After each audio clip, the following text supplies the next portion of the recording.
उनको दंडवत प्रणाम करने से पूरी गीता जी में केवल उस संत को ही दंडवत प्रणाम का प्रावधान बताया है। नहीं तो 18वें अध्याय के 65वें श्लोक में अपने विषय में कहता है गीता ज्ञानदाता के माम नमस्कारु, मुझे नमस्कार कर, मुझ में मन वाला हो, मेरा भक्त बन, तो निश्चय ही मुझे ही प्राप्त होगा। अपने विषय में भी नमस्कार तक का प्रावधान बताया है इसने। और उस तत्वदर्शी संत को कहा कि उसको दंडवत प्रणाम करने से, कपट छोड़कर सरलता पूर्वक, नम्रता पूर्वक, निष्कपट भाव से प्रसन्न करने से वह तत्वदर्शी संत तुझे उस तत्व ज्ञान का उपदेश करेंगे। अब फिर क्या बताता, 7वें अध्याय के 29वें श्लोक में कहता है कि अर्जुन, जो मेरे आश्रित हो गए, यानी मेरे इस ज्ञान को आश्रय बनाकर तत्वदर्शी संतों की खोज कर लेते हैं, तो उनको वो केवल जरा और मरण से छूटने का ही प्रयत्न करते हैं। जरा मीन वृद्ध अवस्था, जरा मीन वृद्ध अवस्था और मरण मीन मृत्यु, डेथ। कहते वो केवल इस जरा बुढ़ापे के कहते और मृत्यु के दुख से बचने के लिए ही प्रयत्न करते हैं, क्योंकि वो तत्परम विदु कृष्णम करम चाखिलम, तत्परम विदु और कृष्णम अध्यात्म च अखिलम कर्म, वो सभी कर्मों से और संपूर्ण अध्यात्म मार्ग से और तत्परम से वो पूर्ण रूप से परिचित होते हैं। और वही केवल जरा और मरण से छूटने का प्रयत्न करते हैं। इसका सीधा सा अर्थ है कि जो साधक संसार की अन्य किसी वस्तु की इच्छा मन में नहीं लेकर के केवल अपने कल्याणार्थ यानी जरा और मरण से छूटने का जो प्रयत्न कर रहे हैं, तत्ब्रह्म विदु उस परमात्मा को जानते हैं, जान चुके हैं तत्ब्रह्म को, और सारे अध्यात्म से परिचित हैं, ज्ञान से और सब कर्मों से वो परिचित हैं। इसलिए वो विष फांकते नहीं। उनको जहर दिखाई देता है, किसी से रिश्वत लेना, ये करना, वो करना। जैसे किर का जहर का रंग होरी हो, कहो कौन तिस खावे राम रंग होरी हो। अगर तो होरी माने खुशी, जैसे होली बनाते हैं अपने हिंदू धर्म में, तो होली का मतलब बड़ी खुशी के साथ नाचते हैं, गाते हैं। कहते हैं यह है नकली होली। असल खुशी तो उनको होगी जो परम पिता परमात्मा कबीर जी की शरण में आकर विधिवत भक्ति करेंगे, सारे सुख रहेंगे, कदे आनी ना हुए। कहते समर्थ का शरणाग हो रंग होरी हो, कदे न हो ऐ काज राम रंग होरी हो। अब क्या बताते हैं कि जैसे किर का जहर का रंग होरी हो, कहो कौन तिस खावे राम रंग होरी हो। जिसने परमात्मा की शरण में रहना है और राम रंग की होली खेलनी है, यानी सदा सुखी रहना है यहाँ भी और सतलोक जाकर, तो वो जैसे किर का जहर का कहीं पर विष का कण गिरा हो छोटा सा भी, और आपको पता है कि ये विष है, उस अधिक तो दूर की बात है, विष को खाना उस कण को भी नहीं खाएगा, उठाएगा वहां से और ऐसी जगह पृथ्वी में दबा कर आएगा किसी के ओर का हाथ ना लग जा, और हाथ धोएगा मिट्टी से, कदे इसका अंश मेरा ना छू जा किता है। तो कहते हैं जब आप पूरे अध्यात्म मार्ग से और सभी कर्मों से परिचित हो जाओगे, फिर आपको रिश्वत लेना, चोरी जारी ठगी डाके डालना और दहेज लेना और देना दोनों जहर दिखाई देगा। फिर कहते हैं जैसे किर का जहर का, अभी आपको उदाहरण दिया, उसने कैसा जुल्म किया, अपना भाई मार दिया, किस लालच में, यह सारी जमीन मेरा रह जाएगी, वह जमीन रही नहीं, संतान कुलनाश हो गया और पाप धरे रह गए न्यो के न्यो। तो ये सच कर मान लिए, कोई वैसे सिंपल एग्जाम्पल मात्र नहीं है, ये गॉड गिवन ज्ञान है, उसकी कबीर परमात्मा का बताया हुआ, आंखों देखा उन महापुरुषों का बताया। ये कोई डूम बाट के गीत ना समझना। बहुत युगों से आप दुख पा रहे हो और इसी काल के झंझट में उलझ पुलझ कर यही मर जाते हो। तो क्या बताते हैं, जैसे कर का जहर का एक भी किसी का पाई भी लेना, बिल्कुल आपको विष दिखाई देगा। फिर कौन खाओगा उस विष को, कि तुमने उस दरगाह का मैल नहीं देखा और धर्मराज के तिल तिल का देखा। हर पाई पाई का हिसाब होगा वहां पर। तो इसमें तो बहुत बड़ा बखेड़ा बन जाएगा आपके लिए। तो बुद्धिमान व्यक्ति फिर उसका निकट नहीं जा सकता। अबोध बालक जहर चाहे सारा खा जा, लेकिन ज्ञान होने के बाद व्यक्ति विष के निकट नहीं जाता। तो जब तक आप अबोध थे, खाते रहे विष, मरते रहे, गधे कुत्ते बनते रहे, ये विष है। ऐसे संकट भोगने पड़ते हैं अपने को। और जब बुद्धिमान हो गए वो तो इसका निकट भी ना आते। जैसे भक्ति के मार्ग में बहुत ही सीमित सामान लेकर चलना चाहिए। ये परमात्मा स्वयं आकर के भक्ति दृढ़ करते हैं कबीर परमेश्वर जी। एक समय ये कहीं प्रकट हो गए थे, वहां रह रहे थे एक संत रूप में। उनके शिष्य हुए एक रंग का, एक बंका। एक उनकी लड़की थी, उसका नाम था वंका। और उसी समय उन्हीं के पैरल हुए श्री नामदेव जी, जो छिपा जाति में उनका जन्म था, बड़े महापुरुष हुए। तो पुण्यात्माओं, जैसे हम अन्य संतों के चमत्कार देखकर, उनसे हुई कुछ आध्यात्मिक लीलाओं को देखकर हम उनको परम संत मानकर वहीं तक सीमित हो गए, फिर उनकी समाध पूजन लग गए यादगारों को। अब वो संत बचपन से ऐसे लीला होती थी उनसे, और उनके इतिहास में लिखा है कि छोटे ही बचपन में से ही उनके ऐसे ऐसे भगवान की तरफ से बहुत से उनके बेनिफिट मिले। तो वो पिछले जन्म के पुण्यकर्मी प्राणी थे, पार हुए नहीं वो, फिर दोबारा आगे जन्म लेकर। तो उनकी बचपन से ही वो भक्ति की जो चमत्कार थी, वो चिंगारियां फट रही थी। कुछ दिन में डिस्चार्ज हो जाती, खत्म हो जाती वो, कुछ दिनों के बाद फिर वो चले जाते ऐसे ही अपना कर्म बिगाड़ कर। उन्हीं में से ये एक नामदेव जी थे। बचपन से ही उनकी पिछले संस्कारों से, पुण्यों से बहुत से ऐसे लाभ हुए। एक बार विठल भगवान की पूजा करते हैं महाराष्ट्र के अंदर। तो विठल भगवान की एक मूर्ति बना रखी होती है। विष्णु है विठल, वैसे विष्णु को विठल मानते हैं।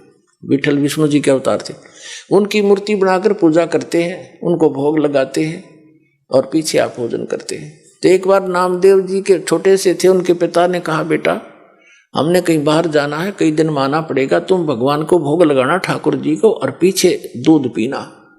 पहले भगवान को भोग लगाना ठाकुर जी को, विठल जी को, और फिर पीछे ग्रहण करना, अन्यथा पाप लगेगा। बच्चे का बहुत जल्दी असर होता है इन बातों का।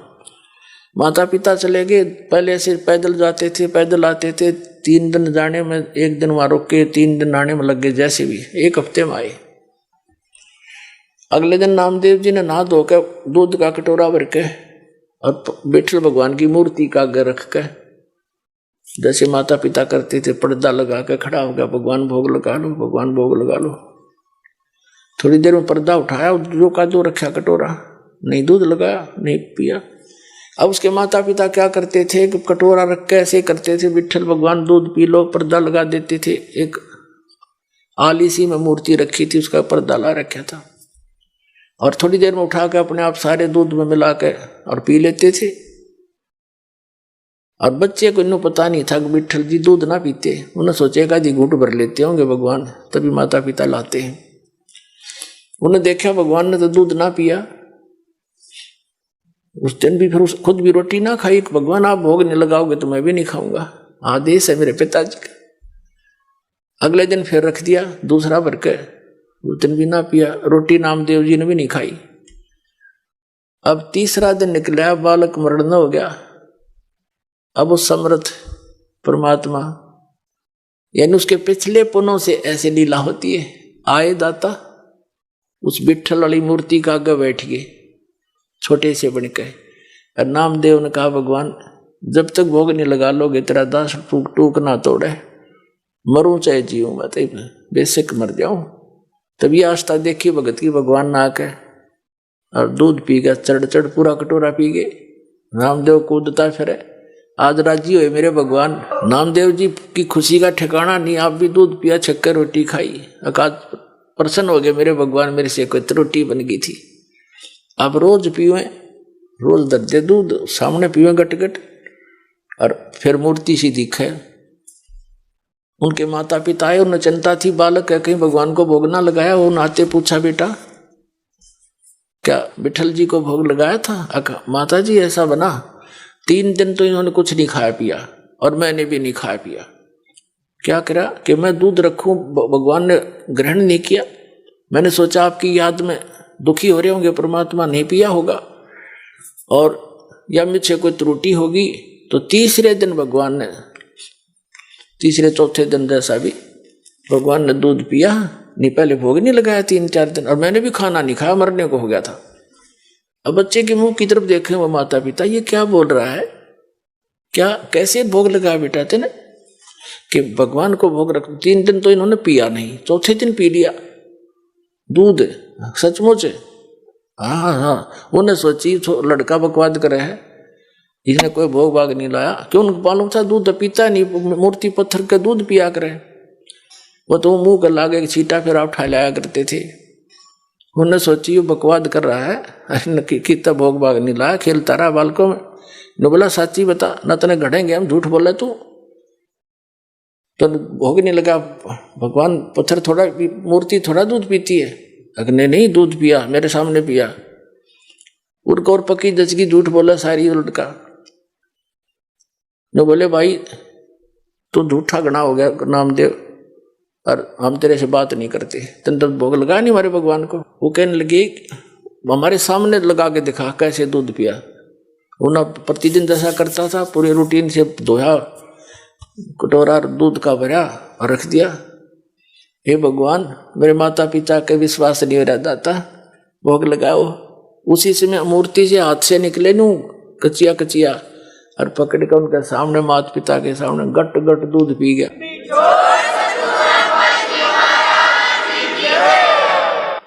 तब उसके माता पिता ने सारे गांव में बता दी, नगर में, कि विठल जी ने दूध पिया मेरे बेटे से, दूध पिया मेरे बेटे से। ये और गांव का जच्चा ना वो लागे कहने बकवाद करता है, पाखंड करता है, तो है झूठा कपटी, क्यों पाखंड फैला रहा है।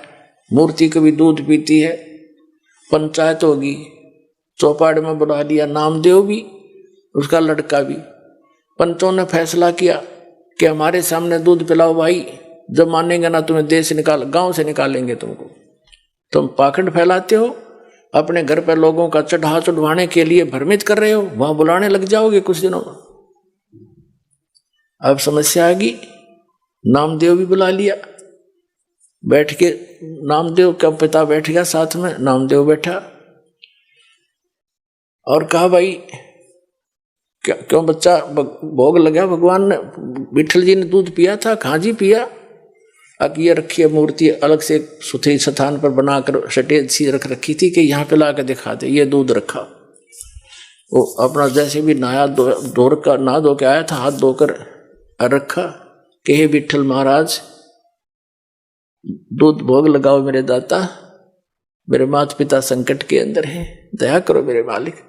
उसी समय पंचों के सामने हाथ निकले मूर्ति से और गट गट दूध पी लिया। सारे देखे खड़े खड़े।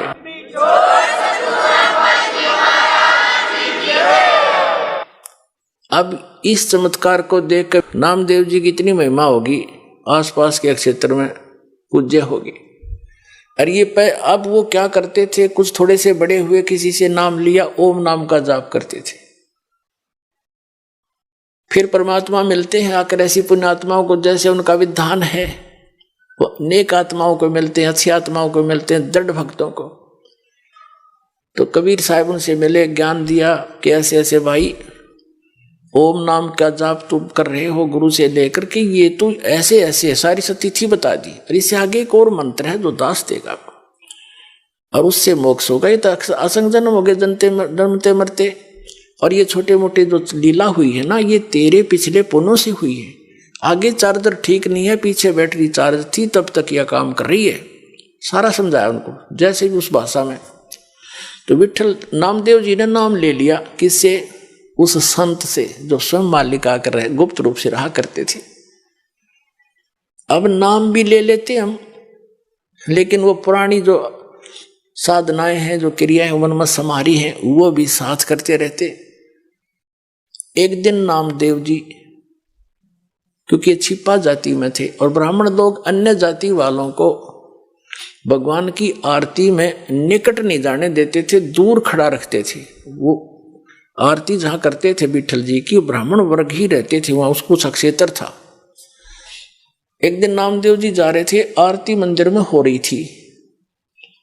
इतने आत्म विभोर हो गए, पंडित जी तो ऐसे वो घंटियां बजा रहे थे और नामदेव जी ने जूते निकाल लिए दोनों अपने, और जूतों को लगे बजाने, और बजाते बजाते उन पंडितों के बीच में पहुंच गया। जैसे मंदिर की दर्शन करने के लिए मूर्ति के निकट पंडितों के बीच में घुस गया।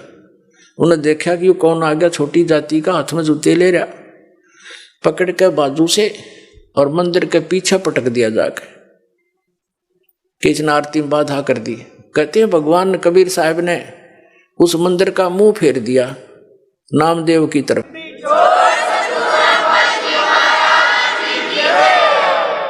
और पंडित जी पीछे घंटी पीटे खड़े खड़े पछला काने।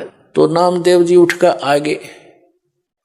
अगले दिन वो उनसे मिला, अपने गुरु बहनों से, भाई से, रंका, बंका और वंका। तो घर पे पहुंचा, वहां आते जाते रहते थे। घर पे गया तो अकेली लड़की थी वंका, माता पिता कहीं बाहर गए हुए थे। वो लड़की कुछ पट्टी तैयार करे थी, जैसे किसी का चोट लाग जाए उसका जैसा भी देसी इलाज, कोई कूट छेद के जड़ी बूटी। नामदेव जी ने पूछा, बहन किसको क्या हो गया, आप क्या बना रही हो? अब पुण्यात्मा भगत जो होते हैं वो भगत वाली भाषा बोला करते हैं। और लड़की बोली, भाई नामदेव तू चल रहा है बनमुखी, अपने हिसाब से चलता है भाई, तू आगा पीछा नहीं देखता। तेने क्या जरूरत थी वहां मंदिर उन पंडितों के बीच में जाकर खसण की है? गुरु जी की बेइज्जती कराना चाहता था तू। जब तेरी बेइज्जती देखीगी नहीं गुरु जी पे, और गुरुदेव ने जो तेरा मंदिर घुमाया है ना, उसके कारण गुरुदेव का चोट लग गई हाथ के, और उसके लिए पट्टी तैयार करो। नामदेव कुछ सोच ले भाई, ना दुखी कराया करे। नामदेव ने सोचा, गुरुजी दिखे भी कोई ना वहां पर, और मंदिर घूम गया। उसने वहम हो गया था कि मेरी भक्ति ने कर दिया यू काम। उसकी फड़क निकालनी थी, वो भ्रम निवारण करना था दाता ने। अब उसने सोचा, बहन सचमुच एक और मैं बालक हूँ, मूर्ख हूँ, पट्टी ले जा रही हूँ, चाल मेरे साथ। वो दोनों गए। गुरुजी का चोट लाग रही हथेलियां पे, और लड़की ने मैलम लाकर पट्टी बांधी, चरणा में पड़ गया, रोन लग गया। ने बोला, भगवान मेरे से गलती होगी, माफ कर दो, आगे से ऐसी गलती नहीं करूंगा। बोला, कहा बेटा, जब मैंने मार्ग बता रखा, वो मंदिर में टिंडे लेने गया था तू, जो भक्ति मैंने बता रखी, इस विधि से तेरा कल्याण होगा, वहां किस लिए गया था? तू मानते हो नहीं, मनमुखी चलते हो, इसलिए मार खाते हो। तो उसके बाद उसकी वह दृढ़ता बढ़ गई, सचमुच